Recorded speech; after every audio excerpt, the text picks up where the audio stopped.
Hello everyone, मैं गौरव Mishra Oculus academy में आपका स्वागत करता हूँ। फ्रेंड्स, पिछले कुछ टाइम से हम वीडियो नहीं बना पा रहे थे। एक्चुअल में था क्या कि तबीयत थोड़ा सा मेरे से डिस्टर्ब हो गई थी, तो उस वजह से तबीयत डिस्टर्ब होने की वजह से मैं वीडियो नहीं बना पा रहा था। लेकिन अभी मैं अभी तो फ़िलहाल ठीक है मेरी तबीयत,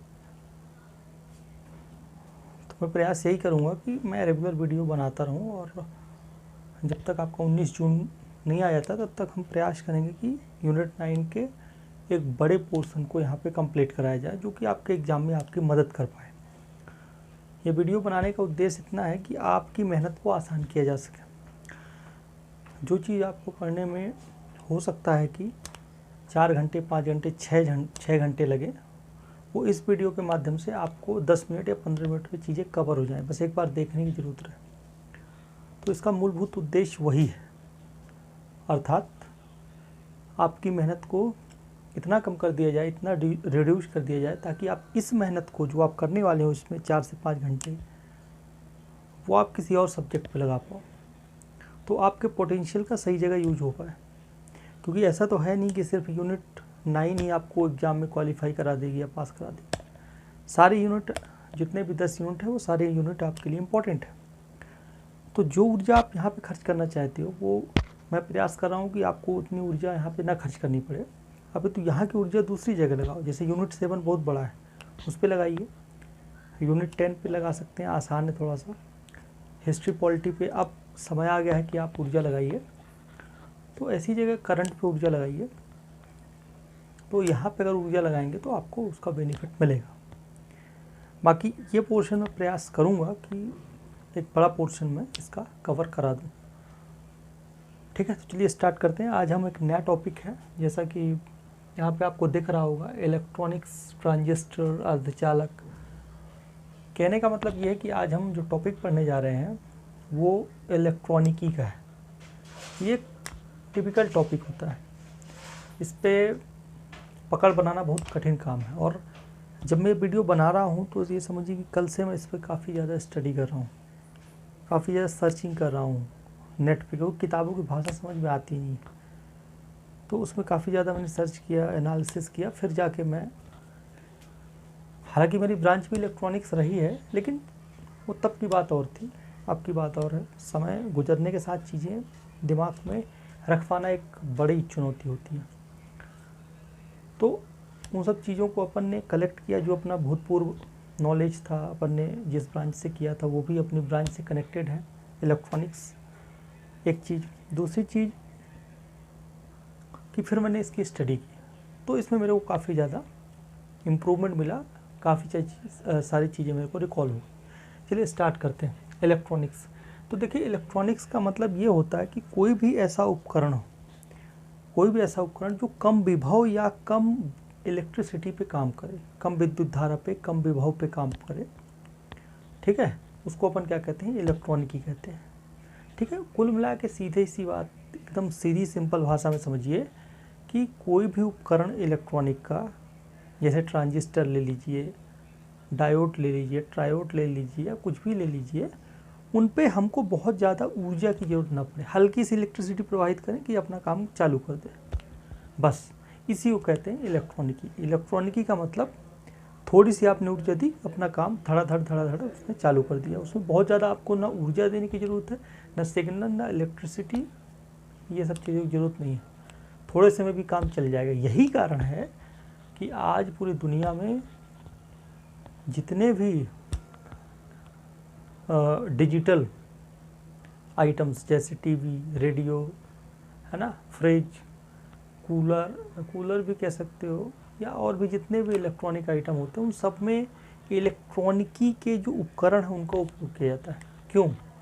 क्योंकि ये उपकरण बहुत ज़्यादा ऊर्जा भी नहीं खाते और कम ऊर्जा पे संचालित होने लगते हैं, इसलिए इलेक्ट्रॉनिक सबसे ज़्यादा यूज होता है ज़्यादातर चीज़ों में। ठीक है, तो ये होता है इलेक्ट्रॉनिकी। इलेक्ट्रॉनिकी मतलब इलेक्ट्रॉनिक्स की वह शाखा जिसके अंदर ऐसे उपकरण आएंगे जिनको हम कम ऊर्जा देंगे, कम विभव देंगे, तो वो अपने काम पे चालू हो जाएंगे, लग जाएंगे। इसी को इलेक्ट्रॉनिक्स कहा जाता है। अब इलेक्ट्रॉनिक्स ध्यान रखिएगा, वो 3 चीज़ों पे काम करता है। 3 चीज़ें आधार होती हैं इलेक्ट्रॉनिक्स की। कौन कौन सी? एक होता है एम्पलीफायर, दूसरा है स्विचिंग। हो सकता है कि ये जो लाइट लगी है वो यहाँ पे फोकस मार रही हो तो आपको दिख नहीं रहा होगा, ठीक है। तो थोड़ा सा इसको आप सुन लीजिएगा, सुन लेंगे तो चीज़ें आपको समझ में आ जाएगी। क्या है एम्पलीफायर? एम्पलीफायर, स्विचिंग और ऑक्सीलेटर, ये इलेक्ट्रॉनिक्स के 3 आधार हैं, या यूँ कहीं ये 3 तरह से काम करता है, या 3 प्रकार के जो उपकरण हैं उनको अगर मिला दिया जाए, उनको ले लिया जाए तो इलेक्ट्रॉनिक का बेहतर उपयोग किया जा सकता है। सवाल ये उठता है कि भाई एम्पलीफायर क्या होता है? आपने नाम बहुत सुना होगा एम्पलीफायर का, लेकिन मैं एकदम सिंपल साधारण भाषा में बता रहा हूँ। एम्पलीफायर का मतलब टू एम्पलीफाई करना, एम्पलीफायर ने बढ़ाना किसी चीज़ को। जैसे आप गाना लगाए हो, साउंड बॉक्स पे गाना चलता है, डीजे पे गाना चलता है, कोई भी गाना लगा लीजिए, सामान्य आपने चालू किया और चल रहा है, उसकी स्पीड आपने बढ़ा दी, एक लिमिट तक स्पीड उसकी बढ़ती है। अब उससे ज़्यादा अगर स्पीड बढ़ानी है फिर हम क्या करेंगे, तो हम उसमें एम्पलीफायर लगा देंगे, एम्पलीफायर उपकरण लगाएंगे तो उसकी स्पीड सीधे दुगनी के आसपास हो जाएगी, ठीक है। उसकी स्पीड क्या हो जाएगी? दुगनी हो जाएगी, बहुत तेज़ी से बजने लगेगा। तो कुल मिलाकर कि एम्पलीफाई करना किसको? सिग्नल को। ये सर्किट है, इसमें अगर सिग्नल मान लीजिए आप यहाँ से विद्युत धारा प्रवाहित कर रहे हैं, ये सिग्नल जा रहा है, तो इस सिग्नल को अचानक से इसकी स्पीड बढ़ा देना किसका काम है? एम्पलीफायर का। एम्पलीफायर इलेक्ट्रिकल सिग्नल को बढ़ा देना, सिग्नल को बढ़ा देना या वोल्टेज को बढ़ा देना। वोल्टेज और करंट में अंतर समझ में आता है आपको? वोल्टेज और करंट में देखिए, करंट मतलब हमने यहाँ से स्विच चालू किया तो फ्लो ऑफ इलेक्ट्रॉन, ये इस तरह से इलेक्ट्रॉन जो फ्लो होते हैं, लेकिन याद रखिएगा इलेक्ट्रॉन उल्टी दिशा में फ्लो होते हैं। इस तरह से आप चालू यहाँ से करेंगे बटन, लेकिन ये पहले यहाँ जाएगा, फिर इस तरह से इलेक्ट्रिसिटी प्रवाहित होगी, उल्टी दिशा में होता है फ्लो ऑफ इलेक्ट्रॉन। ये कहलाता है क्या? धारा, विद्युत धारा। अब विद्युत धारा की अगर स्पीड बढ़ानी है, विद्युत धारा मान लो 50 की स्पीड से चलती है, 50 किलोमीटर पर आवर मान लेते हैं, इसकी हमको स्पीड बढ़ानी है, धक्का देना है, तो हम पीछे से वोल्टेज लगा देंगे, वोल्टेज यहाँ पे वोल्टेज लगा देंगे, स्टेबलाइजर लगा देंगे। तो वोल्टेज क्या करेगा? धक्का देगा किसको? करंट को, करंट को धक्का देगा। तो ये करंट जहाँ 50 की स्पीड से 70, 80, 90 की स्पीड से बहने लगेगी, ठीक है। तो धक्का देने का काम किसका करता है? वोल्टेज का। और करंट का काम क्या रहता है? Normal current, flow of electron होता है, जो कि इलेक्ट्रॉन उल्टी दिशा में, अगर आपने यहाँ से धारा प्रवाहित की है तो उल्टी दिशा में होगा फ्लो ऑफ इलेक्ट्रॉन, ठीक है। यहाँ से अगर आपने धारा प्रवाहित की है तो ऐसे विद्युत धारा बहेगी। क्लियर है? तो करंट और वोल्टेज में अंतर पता होना चाहिए। वोल्टेज उसकी हेल्प करता है करंट की बढ़ाने में, स्पीड बढ़ाने में, धक्का देने में, ठीक है। जैसे पानी अगर बह रहा है, पीछे से फोर्स लगा दोगे तो पानी बहुत तेज़ी से बहेगा, ऐसा समझिए। वोल्टेज फोर्स लगाने वाला एक बल है।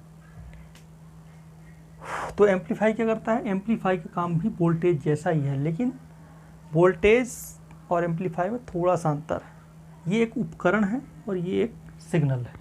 उपकरण से हम स्पीड बढ़ा देंगे, एम्पलीफाई कर देंगे सिग्नल की, ठीक है। स्विचिंग, स्विचिंग का मतलब क्या होता है? एक मिनट,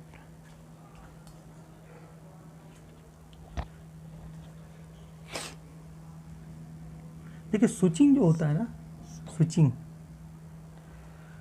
स्विचिंग का मतलब ये होता है, एम्पलीफायर का मतलब समझ गया, सिग्नल को बढ़ाना, यहाँ मैंने बता दिया। देखिए जो स्विचिंग होता है, स्विचिंग का मतलब ये होता है कि एक स्थान से दूसरे स्थान सूचना को ट्रांसफ़र करने के लिए जो युक्ति उपयोग की जाती है, एकदम सिंपल भाषा में बता रहा हूँ, नेट पर डाल के देखना स्विचिंग क्या क्या परिभाषा देता है, वो बिल्कुल समझ में नहीं आएगा आपको। स्विचिंग का मतलब होता है एक जगह से दूसरे जगह सिग्नल को भेजना, ठीक है। जिसके लिए जो उपकरण यूज़ किया जाता है उसको आप स्विचिंग कह सकते हैं। ऑक्सीलेटर क्या होता है? ऑक्सीलेटर नाम आपने बहुत सुना होगा, अस्किलेटर भी कहते हैं, ऑक्सीलेटर भी कहते हैं, इसको हिंदी में दोलित्र भी कहते हैं। दोलित्र आपने देखा होगा, आप मॉल में गए होगे या किसी बड़ी शॉप में गए होगे तो उसमें सीढ़ी चढ़ने के लिए जब आप सीढ़ी चढ़ते हो तो सीढ़ी चलती रहती है, उसी को ऑस्किलेटर बोलते हैं। तो दोलित्र ऑस्किलेटर है, याद रखिएगा कि जब हम किसी सर्किट में, किसी भी सर्किट में, ये मान लीजिए सर्किट है, इसको ऐसे बनाए तो ज़्यादा बेटर है। ये कोई सर्किट है, यहाँ हमने डीसी धारा प्रवाहित की, डीसी मतलब डायरेक्ट, समझिएगा, ये डायरेक्ट धारा प्रवाहित की, डायरेक्ट करंट। इस करंट को अगर ये साइनोसोडल वेव, मतलब अगर इस डीसी को एसी में कन्वर्ट कर दिया गया, तो वो जो एसी में कन्वर्ट करने वाला उपकरण था, उसी उपकरण को अपन क्या कहते हैं, दोलित्र कहते हैं या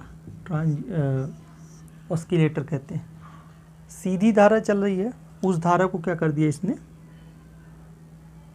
क्या कर दिया, अल्टरनेटिंग करंट में। जो डीसी डायरेक्ट करंट था, ये करंट डायरेक्ट जा रहा है, ठीक है, लेकिन हमने क्या कर दिया, ऑस्किलेटर लगा दिया इसमें, तो ये करंट फिर ऐसे नहीं जाएगा, फिर इसका दिशा इस तरह से हो जाएगी। यही होता है ऑस्किलेटर। ऑस्किलेटर मतलब समझ में आया, करंट के फॉर्म को चेंज कर देना, ठीक है। और दूसरा, ये जो एम्पलीट्यूड होता है, एम्पलीट्यूड का मतलब ये जो ऊंचाई होती है ऊपर की और नीचे की ऊंचाई जो होती है, ध्यान रखिएगा, यहाँ ये ऊंचाई, ये जितना ऊपर जा रहा है और जितना नीचे जा रहा है, इस ऊंचाई को बराबर करने का काम, मतलब जो इसके आयाम होते हैं एम्पलीट्यूड, उसको बराबर करने का काम भी किसका होता है, ऑस्किलेटर का होता है। तो ऑस्किलेटर का मतलब क्या है, या ऑस्किलेटर का मतलब क्या है, ऑस्किलेटर का मतलब ये है किसी भी सिग्नल या धारा को इस फॉर्म में चेंज करना, मतलब अल्टरनेट करंट के रूप में या साइनोसोडल वेव के रूप में। टेक्निकल भाषा में इसको साइनोसोडल वेव कहते हैं। तो साइनोसोडल वेव या अल्टरनेटिंग करंट के रूप में चेंज करना ही दोलित्र कहलाता है, ठीक है। तो आप जो सीढ़ी पे जाते हो, उसमें जो सिग्नल यूज होता है वो ऐसे ऐसे वाला होता है, ऐसे ऐसे वाला, ये तरंग की तरह, वेव की तरह, डायरेक्ट नहीं होता। याद रहेगा, आई थिंक आपको याद हो गया होगा, ठीक है।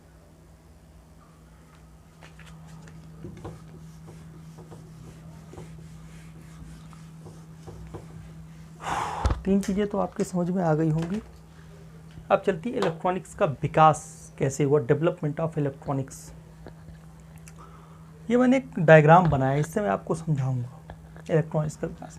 देखिए, किसी भी चीज़ का जब विकास होता है तो समय के हिसाब से होता है, समय के हिसाब से उसका डेवलपमेंट होगा। ऐसे नहीं कि आज ही सब कुछ हो गया, आज ही ट्रांजिस्टर बन गया, आज ही एम्पलीफायर बन गया, आज ही टीवी बन गई, आज ही एलईडी बन गई, आज ही एलसीडी बन गया, ऐसा नहीं। पहले छोटा उपकरण बना होगा, फिर उससे थोड़ा बड़ा बना होगा, फिर उससे बड़ा बना होगा, फिर धीरे धीरे उसकी कैपेसिटी बड़ी होगी। और वर्तमान संदर्भ आप देख रहे हो, एलईडी जैसी चीज़ें आ रही है, प्लाज्मा टीवी आ रही है, ठीक है, प्लाज्मा टीवी आ रही है, और भी बहुत सारी टीवी आ गई हैं। तो वो क्या है, डेवलपमेंट, विकास समय के हिसाब से। तो सेम समय के हिसाब से क्या होता है, डेवलपमेंट होता गया किसका, इलेक्ट्रॉनिक का। देखते हैं कैसे। शुरुआत 1875 से अपन करते हैं। 1875 में ध्यान रखिएगा, प्रकाश विद्युत सेल को बनाया गया, फोटो इलेक्ट्रिक सेल, प्रकाश विद्युत सेल, ठीक है। ये कोई सेल है, प्रकाश विद्युत सेल, जिसमें प्रकाश और विद्युत का दोनों का उपयोग किया जाता है, उसी को प्रकाश विद्युत सेल कहते हैं, फोटो इलेक्ट्रिक सेल कहते हैं। इसको आपको याद रखना है, 1875 जी आर कैरे, ठीक है। कैरे साहब ने, कैरे ने क्या कर दिया, कैरे ने कर दिया, क्या कर दिया, कैरे ने क्या कर दिया, फोटो इलेक्ट्रिक सेल को बना दिया, फोटो इलेक्ट्रिक सेल को बना दिया। कैरे ने कर दिया फोटो इलेक्ट्रिक सेल के बारे में उद्घोषणा कि मैंने फोटो इलेक्ट्रिक सेल बना दी है। कब, 1875। याद कैसे रहेगा, 1875 के समय शायद आर्य समाज की स्थापना हुई थी, आर्य समाज, ठीक है। देख लीजिएगा एक बार, कंफर्म कर लीजिएगा। तो 1875 आपको याद रखना है कैसे भी करके। सारी चीज़ जो है वो याद रखने के ऊपर ही है। एमपीपीएससी वर्तमान में जिसकी आप तैयारी कर रहे हैं, हो सकता है कई लोग अदर स्टेट की यूपीएससी की भी तैयारी कर रहे हो, लेकिन एमपीपीएससी की खास बात ये कि अगर आप याद रख पा रहे हो चीज़ों को ज़्यादा से ज़्यादा, तो आपके सफलता के चांसेस उतने ज़्यादा बढ़ जाते हैं, क्योंकि अब लगभग चीज़ें तथ्यात्मक हो गई हैं। आप कितनी ज़्यादा चीज़ें अपने दिमाग पे स्टोर कर पाते हो और समय आने पर उसका यूटिलाइज कर पाते हो, उसको एक्सप्लेन कर पाते हो, ये महत्वपूर्ण है आपके लिए। इसलिए याद आपको किसी भी स्थिति में रखना है, चाहे जैसे भी आप ट्रिक बना के रखो, XYZ कुछ भी करिए, पर याद आपको रखना है। दिमाग को समझाइए कि तुमको याद रखना पड़ेगा। अगर नहीं रख पा रहे हो तो फिर अच्छा नहीं होगा। दिमाग को ऐसा बोलो। 1875, लगभग 20 साल बाद समय बीता, विकास हो रहा है तो समय के साथ। 1895 एक्स किरणों की खोज की गई। एक्स किरणों की खोज किसने की? रोंटजन ने। रोंटजन, याद रखिएगा, रोंटजन ने 1895 में। 1895 का जो टाइम है वो कोई बड़ी घटना अगर हुई है उस समय तो याद रखिएगा 1895 के आसपास। 1895 में 1899 में तो टीपू सुल्तान तो 1799 में ख़त्म हुआ। 1895 में समझिए कि कांग्रेस की स्थापना 1885 में हो गई, तो लगभग 10 साल उसने बिता लिए थे। तो इस तरह से आप लिंक कर सकते हो, ठीक है। 1897 का टाइम, मतलब लगभग 2 साल बाद इलेक्ट्रॉन की खोज कर ली। किसने की? J Thomson. जे थॉमसन साहब ने इलेक्ट्रॉन की खोज कर ली। तो इस तरह से लिंक सेट करना है। 75 आर्य समाज के आसपास। फिर 95 में कुछ बड़ी घटना देख लीजिएगा हिस्ट्री में, ठीक है। 1895 में याद नहीं आ रहा मेरे को, अब देख लीजिएगा। 1897 में इलेक्ट्रॉन की खोज हुई, ठीक है। 1897 के बाद कुछ साल बीते, डेवलपमेंट इस तरह से चल रहा है, ठीक है। ये सर्कल है। उसके बाद 1904 जब बंगाल का विभाजन हो रहा था 1905 में, उसके 1 साल पहले की बात है, वैक्यूम ट्यूब, निर्वात नली, वैक्यूम ट्यूब की खोज की गई। वैक्यूम ट्यूब की खोज की गई, निर्वात नली की खोज की। याद रखिएगा, वैक्यूम ट्यूब की खोज 1904 में, बंगाल विभाजन के 1 साल पहले। जॉन एम्बुस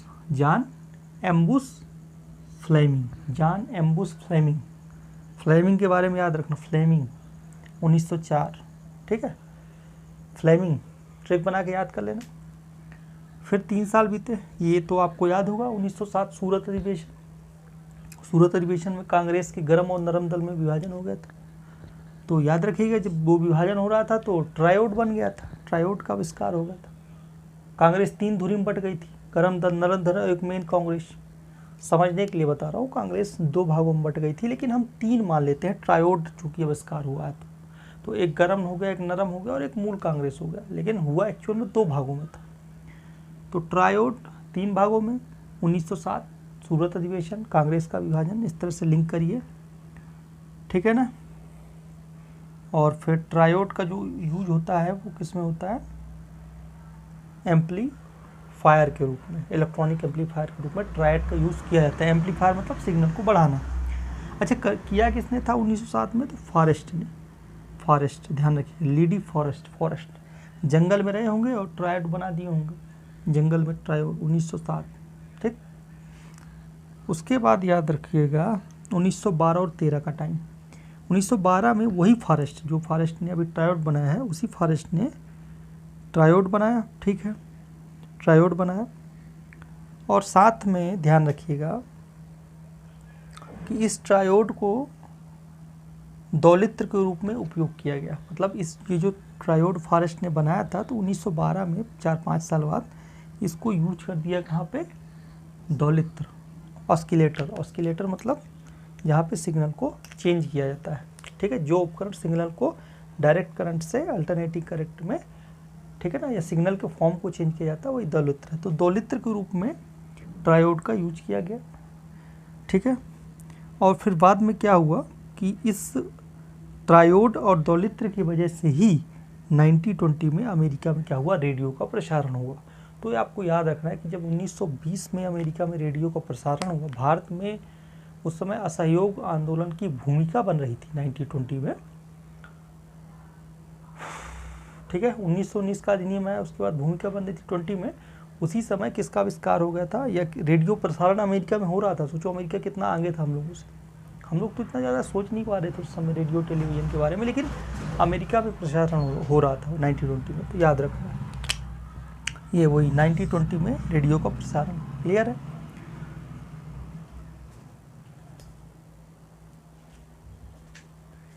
इसके बाद याद रखिएगा कि 1921 में, मतलब एक साल और आपको याद रखना, 1921, ठीक है, असहयोग आंदोलन चालू हो गया 1921।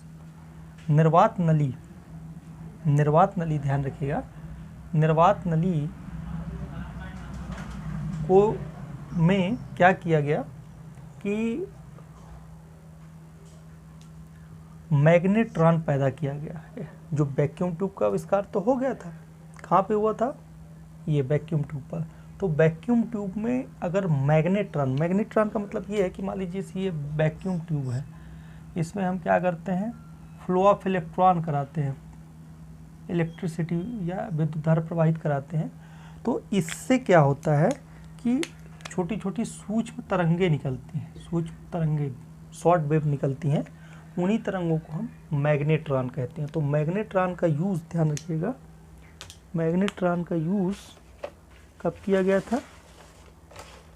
मैग्नेट्रॉन का यूज़ क्या, ध्यान रखिएगा, 1921 में किया गया था, निर्वात नली। ठीक है ना? अच्छा, ये जो मैग्नेट्रॉन है इसका यूज़ कहाँ होता है? तो इसका यूज़ होता है, ध्यान रखिएगा, राडार वगैरह में यूज़ होता है। किसका? मैग्नेट्रॉन का। आजकल जो राडार है उसमें यूज़ होता है। ठीक है ना? अच्छा, ये किसने किया था? ये मैग्नेट्रॉन वगैरह किसने बनाया था? उस व्यक्ति का नाम है A.W. Hall. A.W. Hall 1921 magnetron. Magnetron मतलब सूक्ष्म तरंगों के कारण उत्पन्न एक प्रभाव। ठीक है ना? मैग्नेट्रॉन ऐसा आप कह सकते हैं। और A.W. हॉल में रहे होंगे, वैक्यूम ट्यूब रखी रही होगी, इलेक्ट्रिसिटी प्रोवाइड कर दिए होंगे, सूक्ष्म तरंगें उत्पन्न हुई होंगी और मैग्नेट्रॉन बन गया होगा हॉल में, इसीलिए A.W. हॉल। इसका यूज़ वर्तमान में कहाँ होता है? राडार में। याद रखिएगा, राडार में। वर्तमान में पूछा जाए कि अगर ऐसी कौन सी निर्वात नली की युक्ति है या उसका प्रभाव है जिसे हम वर्तमान में राडार के रूप में यूज़ करते हैं, तो मैग्नेट्रॉन। ठीक है, तो यहाँ तक की बातचीत तो हो गई। नहीं समझ में आया होगा, वीडियो को बैक करके रिपीट करके सुनिएगा। ट्रांजिस्टर के बारे में देख लेते हैं। ट्रांजिस्टर क्या होता है? देखिए, ट्रांजिस्टर का मतलब ये है, ट्रांजिस्टर एक, पहली बात तो इलेक्ट्रॉनिक युक्ति है। इलेक्ट्रॉनिक युक्ति ये जानते हैं, मतलब कम वोल्टेज, कम धारा, कम विभव पे काम करती होगी, ये बात तो कन्फर्म है। इसका काम रहता है सिग्नल को कंट्रोल करना। कोई सिग्नल आ रहा है यहाँ से, बहुत हाई स्पीड में आ रहा है, तो ये बोलता है रुक जाओ, मैं बैठा हूँ, टेंशन मत लेना। ठीक है? किसको बोलता है टेंशन मत लेना? सर्किट को, जिस सर्किट में रहता है, तो टेंशन मत लेना, मैं बैठा हूँ, ये जो हाई स्पीड से आ रहा है ना, इसको मैं कंट्रोल कर लूँगा। तो सिग्नल को कंट्रोल करने का काम किसका होता है? ट्रांजिस्टर का होता है। ट्रांजिस्टर सिग्नल को कंट्रोल करता है। ठीक है? इसमें 3 चीज़ें होती हैं, emitter, base and collector. Emitter, base and collector. Collector जो जिसकी आप तैयारी कर रहे हो, डेप्यूटी कलेक्टर या कलेक्टर। कलेक्टर क्या करता है? कलेक्टर का मेन काम क्या है? To collect the revenue. Collector का मूल काम यही है। कलेक्टर का मूल काम क्या है? रेवेन्यू को, राजस्व को कलेक्ट करना। इसका काम भी यही है कलेक्टर का। ये क्या कलेक्टर कलेक्ट करता है? चार्ज को। एमीटर क्या करता है? चार्ज को भेजता है किसके पास? बेस के पास। चार्ज मतलब आवेश, धनात्मक होगा या ऋणात्मक, कोई भी आवेश है, तो आवेश जो होता है, ठीक है ना, आवेश तो समझते हैं ना, दो चीज़ों के घर्षण से जो उत्पन्न होता है, गर्म या ठंड, खासकर गर्मी वाली जो चीज़ें होती है, उसको आप आवेश, एकदम सामान्य भाषा में समझिए। फिजिक्स की भाषा में समझाऊंगा नहीं समझ में आएगा। आवेश, तो आवेश अगर दो चीज़ों के संघर्ष से कोई चीज़ तीसरी निकल के आ रही तो उसको आवेश समझिए। आवेश इमीटर क्या करता है? इस बेस के माध्यम से भेजता है किसको? चार्ज को कलेक्टर के पास। बेस क्या करता है? चार्ज को लेता है, कलेक्टर को देता है, और कलेक्टर क्या करता है? कलेक्ट कर लेता है चार्ज को, प्लस या माइनस जो भी है। बेस का एक और काम होता है, इस पे कंट्रोल बना के रखना या नियंत्रण बना के रखना सर्किट पे, या ट्रांजिस्टर पे कंट्रोल करके रखना, बना के रखना। ठीक है ना? तो एमीटर, बेस एंड कलेक्टर 3 चीज़ें होती हैं, याद रखना है। ट्रांजिस्टर का काम होता है सिग्नल को कंट्रोल करना किसी भी सर्किट में। अच्छा, ये सिलिकॉन किससे मिलकर बनता है ट्रांजिस्टर? तो जितनी भी इलेक्ट्रॉनिक युक्ति है, ध्यान रखिएगा, जितनी भी इलेक्ट्रॉनिक युक्ति है, कुछ भी आप सोच लो, कोई भी इलेक्ट्रॉनिक युक्ति, मोबाइल से लेकर टीवी से लेकर फ्रिज से लेकर या कुछ भी अगर आप इलेक्ट्रॉनिक आइटम यूज़ करते हो तो याद रखिएगा वो सब के सब सेमीकंडक्टर से मिलकर बनते हैं। सेमीकंडक्टर, सेमीकंडक्टर का मतलब ये होता है अर्धचालक। सेमीकंडक्टर मतलब अर्धचालक। जैसे सिलिकॉन और जर्मेनियम आपने सुना होगा, तो सिलिकॉन एवं जर्मेनियम से ट्रांजिस्टर बना होगा। सेमीकंडक्टर का मतलब ये होता है कि जैसे दो चीज़ें होती हैं, एक तो ध्यान रखिएगा,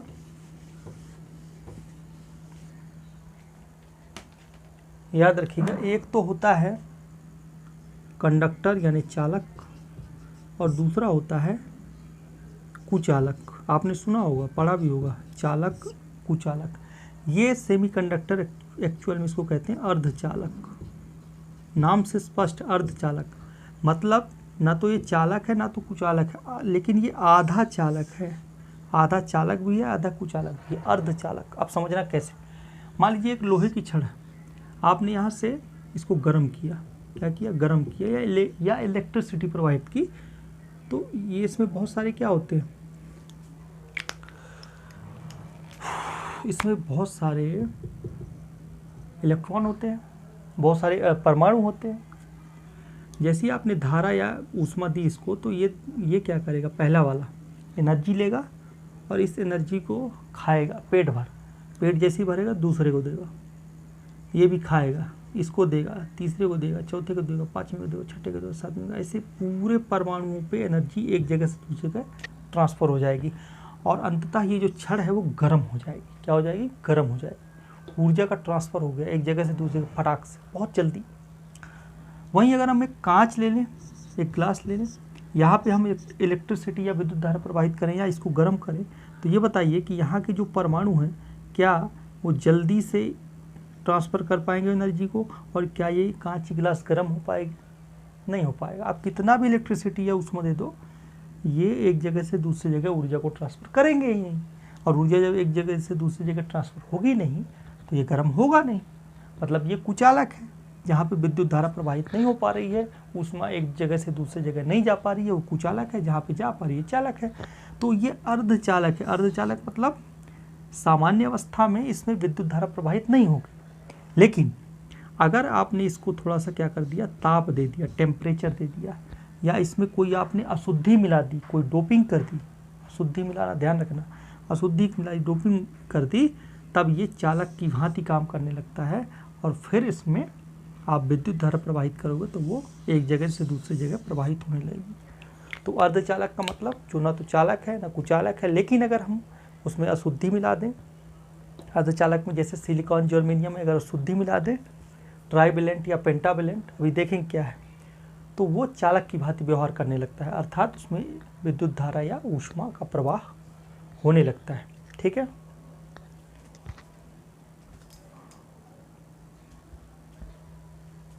एक्चुअल मेरे को टाइम देखना पड़ता है कितना टाइम होगा, क्योंकि मैं 30 से 35 मिनट के आसपास प्रयास करता हूँ कि वीडियो बने, ज़्यादा बड़ा वीडियो ना बने, ताकि आप लोगों को प्रॉब्लम ना हो देखने में। तो ये आई थिंक समझ में आ गया, चालक, अर्धचालक, कुचालक। ठीक है। इसमें और बहुत सारी चीज़ें हैं। अगर मैं फिजिक्स के हिसाब से इसको पढ़ाने लगूँ तो बहुत टाइम लग जाएगा। ऊर्जा बैंड होता है दोनों के बीच में, गैप है ना, एनर्जी बैंड होता है, ऊपर चालक अचालक उसके बीच में बैंड होता है, फिर इसको एनर्जी मिलती है तो ऊपर जाता है। ये सारी चीज़ें अभी मैं नहीं बता सकता, मैं सिर्फ इलेक्ट्रॉनिकी के हिसाब से और एक पीएससी के हिसाब से। पीएससी में चूँकि एक सामान्य जानकारी हर चीज़ की होनी चाहिए, विशेषज्ञ नहीं बनना होता यहाँ पे किसी भी सब्जेक्ट का, एक सामान्य जानकारी चाहिए होती है। तो वो सामान्य जानकारी के हिसाब से मैंने इतनी चीज़ें आपको बताई जो आपके एग्जाम के पॉइंट ऑफ व्यू से न केवल महत्वपूर्ण है, पर अभी तो आपको 1 या 2 नंबर अगर इस चीज़ से प्रश्न आते हैं तो वो दिलाने में आपकी मदद करेगा।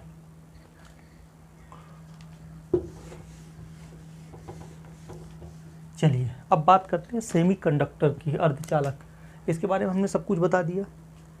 अर्धचालक ध्यान रखिए कि 2 प्रकार के होते हैं, एक होता है इंट्रिंसिक और एक एक्सट्रिंसिक। इंट्रिंसिक, एक्सट्रिंसिक, इनको हिंदी में क्या बोलते हैं आपको ध्यान नहीं देना है, पेपर आएगा तो हिंदी इंग्लिश दोनों में आता है, तो इंग्लिश वाला पकड़ के चलना, ठीक है। हिंदी में नैज और ये क्या क्या लिखा रहता है, हिंदी में आपको भूल जाएगा। इंग्लिश में इंट्रिंसिक, एक्सट्रिंसिक, इन यानी अंदर, एक्स यानी बाहर। क्लियर, ये चीज़ समझ में आई। इंट्रिंसिक का एग्जाम्पल है सिलिकॉन, जर्मेनियम, और इसका है गैलियम वगैरह, ठीक। इंट्रिंसिक का याद रखिएगा, इसमें अशुद्धि नहीं होती। इंट्रिंसिक जो सेमीकंडक्टर होता है जैसे सिलिकॉन और जर्मेनियम वगैरह हो गया ना, इसमें अशुद्धि नहीं होती, एकदम शुद्ध होते हैं।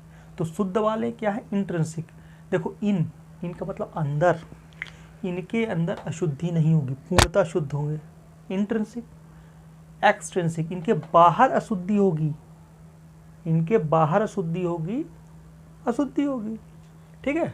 तो इन एक्सट्रिंसिक मतलब इनमें अशुद्धि होगी, चाहे बाहर हो या अंदर हो, मान लेते हैं अंदर बाहर, ठीक है। तो इसके अंदर या बाहर अशुद्धि होगी, डोपिंग कराई जाएगी, इसमें डोपिंग होगी। हाँ, एक चीज़ और ध्यान रखिएगा, इसको एक्सट्रिंसिक कहते हैं, और दूसरा अपद्रव्यी अर्धचालक। प्रश्न बन सकता है अपद्रव्यी किसे कहते हैं अर्धचालक, तो वो एक्सट्रिंसिक होता है। एक्सट्रिंसिक जो है याद रखिएगा। अच्छा, जो इंट्रिंसिक होता है इसमें क्या होता है, इलेक्ट्रॉन एवं होलों की संख्या समान होती है, इलेक्ट्रॉन एवं होलों की संख्या समान होती है, ठीक है। समझ में नहीं आया होगा आपके इलेक्ट्रॉन क्या होता है।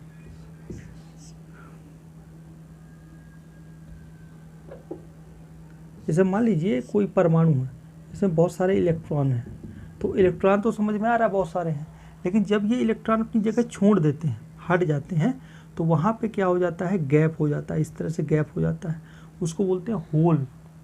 इलेक्ट्रॉन ने अपनी जगह छोड़ी, वहाँ पे होल हो जाता है, छिद्र हो जाता है, उसे कहते हैं होल, ठीक है ना, होल। तो याद रखिएगा, जहाँ पे इलेक्ट्रॉन है वहाँ पे इलेक्ट्रॉन तो रहेंगे ही, उन पे चार्जेस माइनस होता है, और इलेक्ट्रॉन के विपरीत जहाँ से इलेक्ट्रॉन हट जाते हैं, जहाँ गैप हो जाता है, उसको कहते हैं होल, वहाँ पे चार्ज पॉजिटिव रहता है, याद रखिएगा, धनात्मक होता है। तो इनमें अशुद्धि, इलेक्ट्रॉन और होल की संख्या इसमें क्या होती है, सिलिकॉन एवं जर्मेनियम में जो शुद्ध अवस्था में होते हैं, इंट्रिंसिक होते हैं, तो उसमें इलेक्ट्रॉनों एवं होलों की संख्या क्या होती है, समान होती है। अगर 5 इलेक्ट्रॉन है तो 5 होल होंगे। क्लियर। अब जो एक्सट्रिंसिक होता है ना, वो 2 टाइप का होता है, एन टाइप, पी टाइप। ये किताबों में नहीं लिखा, मैं पढ़ रहा था उसकी किताब यूनिट 9 की, तो उसमें ऐसा कहीं भी नहीं लिखा था कि एक्सट्रिंसिक के 2 टाइप होते हैं। पहले ही उसने इन दोनों को बता दिया और फिर नीचे लिख दिया एन टाइप, फिर पी टाइप। ऐसा कहीं नहीं बताया कि भाई इसके 2 टाइप होते हैं। फिर मैंने सर्च किया, काफ़ी ज़्यादा पढ़ा इसको, कई जगह से देखा, तब समझ में आया। ये चीज़ें मैंने पढ़ी थी, ऐसा नहीं है इंजीनियरिंग टाइम पे, पर चीज़ें क्या होता है दिमाग से निकल जाती हैं लंबे समय के बाद, रिकॉल हो गया, देख लिया। तो extrinsic, N type, P type. N type का मतलब ये होता है, याद रखिएगा, कि इसमें 5 संयोजकता वाले परमाणु, जैसे मान लीजिए कि सिलिकॉन है, मैंने कहा कि एक्सट्रिंसिक का मतलब किसी भी, जैसे गैलियम है, सिलिकॉन, जर्मेनियम भी इसमें हो सकते हैं, याद रखिएगा। ऐसा नहीं है कि सिलिकॉन जर्मेनियम सिर्फ इंट्रिंसिक पे, इसमें भी हो सकते हैं, लेकिन ये अशुद्ध अवस्था में होंगे और इसमें शुद्ध होंगे। तो सिलिकॉन या जर्मेनियम है, इसमें हम 5 वैलेंट या पंच संयोजी अगर अशुद्धि मिलाएंगे तो ये सिलिकॉन जर्मेनियम क्या बन जाएंगे, एन टाइप बन जाएंगे। अगर इसी सिलिकॉन या जर्मेनियम में हम त्रिसंयोजी, ट्राइवेलेंट अशुद्धि मिलाएंगे तो ये क्या बन जाएगा, पी टाइप बन जाएगा। तो आपकी समझ में ये चीज़ नहीं आ रही होगी कि यार संयोजकता क्या होती है। ये मैं जो 5 संयोजी, त्रिसंयोजी बोल रहा हूँ, ये क्या है समझना। कोई परमाणु है, मान लीजिए परमाणु के बाहर कई कक्षाएं होती हैं, तो बाहरी कक्षा में जितने भी इलेक्ट्रॉन हैं, मान लीजिए बाहरी कक्षा में कितने इलेक्ट्रॉन हैं, 1 2 3 4 5 6 7 3 3, तो बाहरी कक्षा में जितने भी इलेक्ट्रॉन होते हैं ना, उन्हीं को उसकी संयोजकता कहते हैं। और ये जो इलेक्ट्रॉन होते हैं बाहरी कक्षा में जितने, ये क्या करते हैं, ये अष्टक पूरा करने का प्रयास करते हैं। ये चाहते हैं कि भाई मुझको अगर 7 है तो एक मिल जाए तो मैं अष्टक बना लूँ। अष्टक, हर परमाणु को ये काम होता है, वो बाहरी कक्षा को अष्टक बनाने का प्रयास करता है।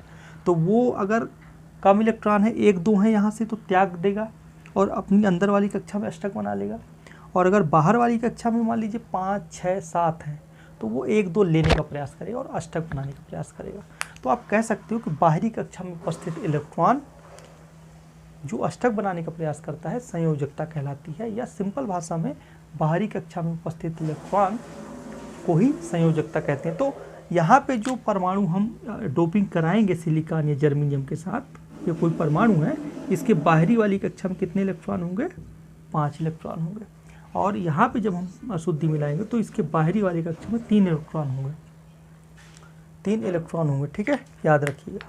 तो 5 इलेक्ट्रॉन वाले परमाणु को हमने जर्मेनियम में सिलिकॉन से मिला दिया। क्लियर है?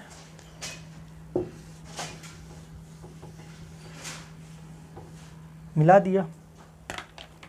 अब जब 5 वाले को मान लीजिए जर्मेनियम है, जर्मेनियम के पास 4 क्या है? परमाणु है। ये पंच संयोजी 5 इलेक्ट्रॉन वाले मैंने किसी परमाणु को अशुद्धि को इसमें जर्मेनियम में मिलाया। इसमें 5 परमाणु हैं, इसमें 4 परमाणु हैं, ठीक है, याद रखिएगा। तो क्या होगा कि इसके 1, 2, 3, 4 परमाणु इसके साथ बंध बना लेंगे,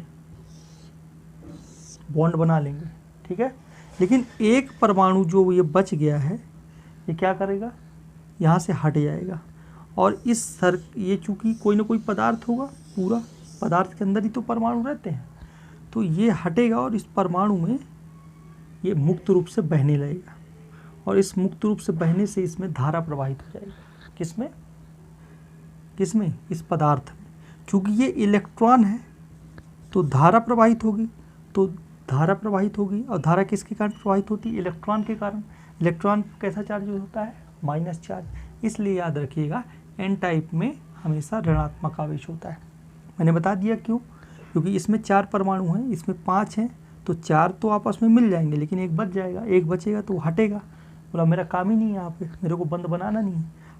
हटेगा तो वो फिर फैलने लगा चारों ओर और वो विद्युत धारा उत्पन्न कर देगा।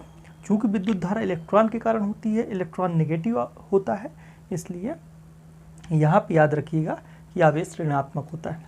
अब बात करते हैं इसकी, ट्राइवेलेंट अगर हम मिलाएंगे तो क्या होगा?